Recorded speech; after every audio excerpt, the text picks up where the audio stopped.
in regards to the title Phantom Anthem, I started to think about the Apostle Paul writing these letters in jail, thinking there's no way that any of this work that I'm doing is going to be of any significance. And here we are 2,000 years later, and they're in the Bible. And I started to think about people I meet at our shows or just anyone you see on the streets. Sure, you can see a little bit about who they are just by looking at them, but the identity of that person, the passion of that person, what makes that person tick is subtle. It's hidden. And thus the word phantom. The anthem is their message or their identity or their passion. Everyone has something that they follow. You meet someone on the street, everyone's on a certain path going somewhere. And you can't always see what's driving them to go there, but I felt like it was important to note that everybody has this song they're singing, this identity that they have, this song that they hear that is driving them to do everything that they do. And Phantom Anthem is that title that encompasses that idea. We don't let the new guys write the song. No, just kidding. We have a very democratic band. So if someone comes up with an idea and it's a good idea, better than the other ideas, it's what sticks. So if I write a couple sets of lyrics and everybody likes them, then those become lyrics that are on the album. I write all the drums. JB writes all the guitars. We work together constructing the song itself. And then just like a layer cake, the last thing to be added are the vocals. So that would be like the icing on top. That comes last after everything's done. And Brent and myself and Jake are the predominant lyrical contributors to the band. So we take the best lyrics and we say, here we go. And let's attach them, take a set of lyrics and attach it to a song. But typically speaking, the lyrics that we write are based on our personal experiences as people.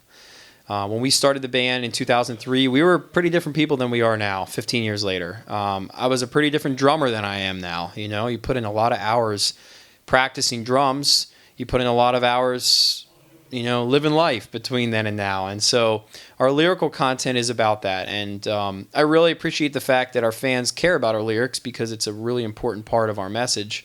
Even though you can't understand everything Jake's saying, if you read the lyrics, it's an integral part of our band and why we're out here doing this. I spend up to 6 months before we record writing and practicing the drum parts. And I know that might be kind of bizarre or seem over the top, but I don't feel comfortable going into the studio. In most cases, I don't feel comfortable going into the studio unless I have all of the drums written. So in other words, there are drummers who write everything and they record what they have written so they can play the whole song through. Or there are drummers who sort of improvise each part. I like to have a constructed structure the whole way through for what I want to have in the song. And so, all those foot patterns took time. But over time, I created it, I memorized it, and I applied it. So that's the 3-step method I use. Creation, I write the part. Memorization, I remember the part or I build it into my muscle memory. And then the application is taking what I've memorized and putting it on the kit. So I'm going to use the ride bell, I'm going to use the hi-hat, I'm going to use tom 1. And so when I get to the studio, my goal is to just kind of sit back and let that muscle memory take over. But the amount of man hours put in just to get those patterns down is scary to think about. But in all reality, all metal records that I've done in the last 10 years since Messengers have been beat detected. So I'm playing these patterns, but they aren't as perfect as you hear them on the record.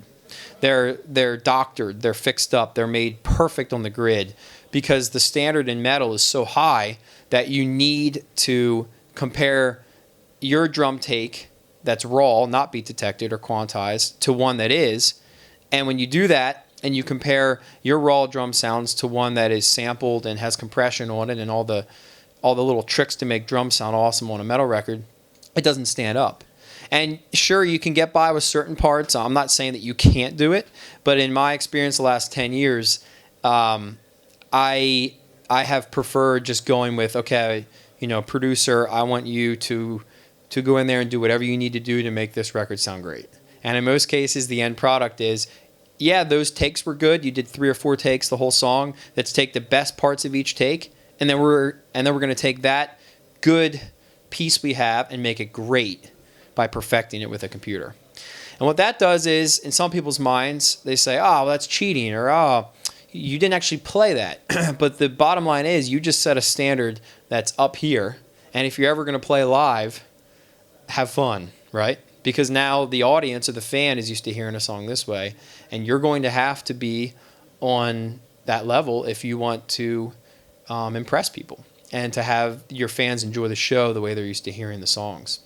So it's a lot of work. It's a lot of muscle memory. But when you get up on stage, your goal is to just sit back and let the muscle memory take over.